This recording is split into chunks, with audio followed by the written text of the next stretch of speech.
Here to parse a remarkable day, an all-star panel of two. Starting with Leslie Sanchez, a CBSN political contributor and Republican strategist, and to her left, Lynda Tran, a CBSN political contributor, Democratic strategist, and founding partner at 270 Strategies. Before we start, say it with me. We disclosed that several employees at 270 Strategies do some work for the Hillary Clinton campaign. However, Lynda herself does not. However, Lynda, your folks did some work because history is now upon us. The AP, it suggested, maybe stole some of the thunder, perhaps upset some of her staffers when they called it for the day previous. But what to make now of the history we saw yesterday? Yeah, absolutely. I mean, I think you saw in the footage just there this kind of stunning dichotomy between what Hillary Clinton presented and what Bernie Sanders presented. So she was reveling in this historic moment for the nation, a historic moment for her, who, as we all know, has been struggling for a very long time to achieve this moment in her life. Meanwhile, you've got Bernie Sanders, who's striking a confident note of defiance and pledging to carry on, continuing to rile up his supporters. And so I think we're still in for quite a ride for the next couple of days and maybe even the next couple of weeks.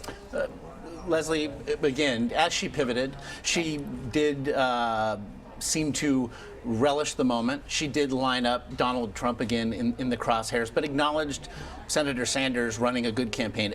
The message may not have gotten to Bernie Sanders, but what to make now? We know that Sanders spoke with President Obama this past weekend. We know that he is scheduled to meet with the president in Washington, D.C. tomorrow. Where do you think we stand on the Democratic side of things? We also know he has a campaign rally scheduled for Washington, D.C.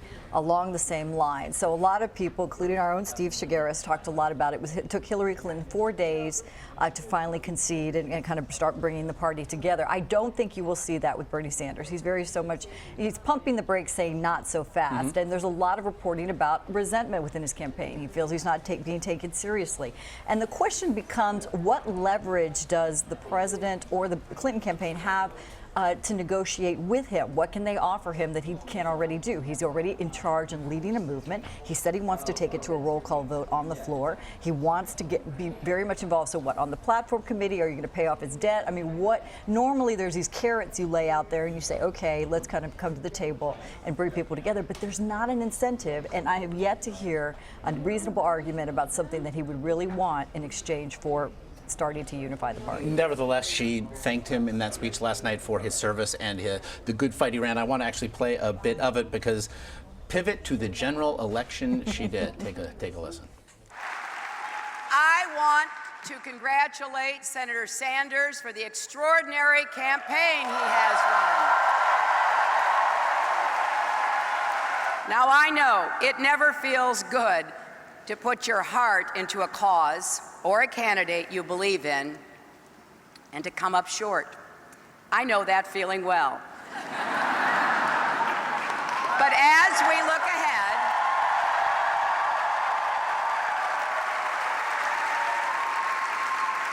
look ahead to the battle that awaits, let's remember all that unites us. Donald Trump is temperamentally unfit to be president and commander-in-chief. He's not just trying to build a wall between America and Mexico. He's trying to wall off Americans from each other. When he says, let's make America great again, that is code for let's take America backwards.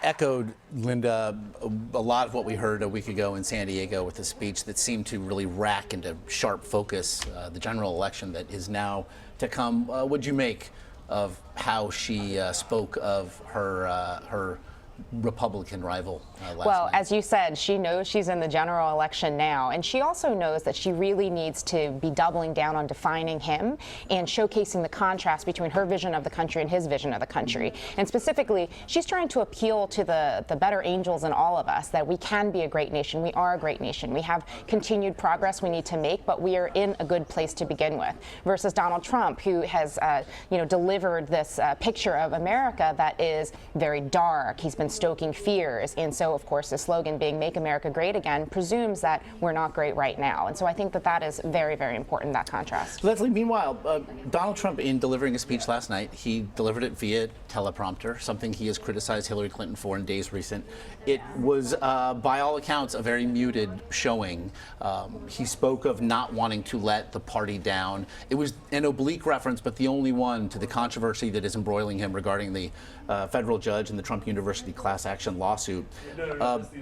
First of all, what did you make of what you saw from Donald Trump? Sounded like an adolescent who'd been grounded, you know, who was basically very much muted in a lot of senses. But it was absolutely critical that the Republican Party see that he can carry that mantle and he has the responsibility of being the head of the party. He actually alludes to that and actually says so much in his speech. You know, he has to say, because that's the real issue, Josh. He spent 5 weeks dealing with his own personal vendettas, his own issues of whether he gave to these veterans organizations, his taxes. I mean, and he's asked his surrogates to go out there and start defending these ludicrous issues based on his strategy of the day. And all of that had to stop. You were seeing people running for the hills with respect to Republicans not wanting to not only pull back their endorsements, pull back their money, their support. We're thinking about down ballot and protecting the majority. So he had to really put a stop to that, change the conversation. And, you know, a lot of people like to criticize the teleprompter. Yes, it's difficult to use. The question is this his new stump speech?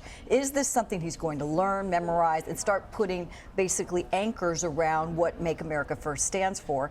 Once he gets familiar with this, he has 5 weeks until the convention, gets familiar with this, starts putting hopefully a better structured team together, I think it's going to be an interesting conversation. I do want to play a little bit of his appearance last night with Sean Hannity. We did see what he said last night, but take a listen to the controversy as Donald Trump addressed it last night. Well, it's sad. I don't care where the judge comes from or where judges come from. I just want to see, I want to get a fair shake. And we've had some very unfair opinions coming down, and you wonder what's going on. And I will tell you, it's a little disappointing. Some of the Republicans, and in all fairness, there's some of the people that I went through war with, and I won. And there's a lot of anxiety there. There's a lot of, you know, there's a lot of anger, I guess, anger. They just can't come back. They can't get over it. So they have to get over it, ideally. As to whether or not they endorse me, it's okay if they don't. But they have to get over it. They shouldn't be so angry for so long. So we saw yesterday the first official unendorsement, Senator Kirk in Illinois, facing a very brutal fight for him there. We saw one of his staunch surrogates, Senator Corker from Tennessee, say yesterday Donald Trump has 2 to 3 weeks to turn this campaign around, or all hope essentially will be lost. And then we saw those comments from Donald Trump echoing an earlier release that he had put out, where he spoke to the controversy's existence, but certainly did not apologize for it. Increasingly, if nothing else, it seems, Leslie, there is a real disconnect between the GOP leadership, which tepidly endorsed him over the last 2 weeks, and where he still is. Right. You can't ask your party leaders to commit political suicide to defend the indefensible. And that's basically what he asked to happen. I think what you didn't see contrition in that response. He said it was misconstrued in terms of, so he's trying to shift a little bit of the conversation as if everyone didn't understand fundamentally what he was very clear about. He was going to say, I'm not defending that. And I don't think any other Republican is going to defend what he was saying with respect to his kind of ethnic bashing and suggestion with respect to this judge. The bigger issue, I think it comes down to, is does he have the leadership style and the discipline to start taking the mantle, like we talked about, of leadership? Because there's millions of people, Republicans, who put their time, energy, money, take time off to really work on a national campaign because we care about this country and we care about the leader who is really going to shape the next 4 years. And he has to it's a trade-off. We expect certain degree of respect and leadership to come from the presumptive nominee. So it's a tit for tat. Nobody's going to give a free pass, and I think that's what we're saying. We have not gotten to the convention yet. You sound just like House Speaker Paul Ryan, who said, look, he wants to see a different tone. He also spoke yesterday about protecting the majority. Lynda, we also heard this very quickly last night, Donald Trump saying, you know, clear the calendars for next Monday night. I will be delivering a speech. It is expected to be an evisceration of Hillary Clinton and perhaps the Clinton Foundation. if you're the Clinton campaign right now, what are you girding for? Well, first of all, who knows if that speech is actually going to happen, because Donald Trump has telegraphed in the past that he's going to take certain actions, and they haven't necessarily panned out, or at least not in the timeline that he initially laid out. The Clinton campaign, I think, has really hit their stride in the last week in the way that they're going on offense with Donald Trump. It's basically on two fronts. One is on the idea that here's a guy who has spent his lifetime really looking out for himself. You know, that's where they're pushing really hard on his own words, rooting for the housing bubble to burst so that he could get in there and make money. And then the other side is about turning what he has labeled as a strength into a liability. So he has repeatedly said, one of the greatest things about me is I'm unpredictable. The other guys aren't going to be able to guess what I'm going to be doing next. But what Hillary Clinton, I think, successfully has done is turn that again into a liability. It is not good for the country if the commander-in-chief is somebody who you can't predict, who is somebody who is inconsistent in his leadership. Buckle up. It's going to be quite a summer. Leslie, Lynda, we really appreciate the time today. Thank you.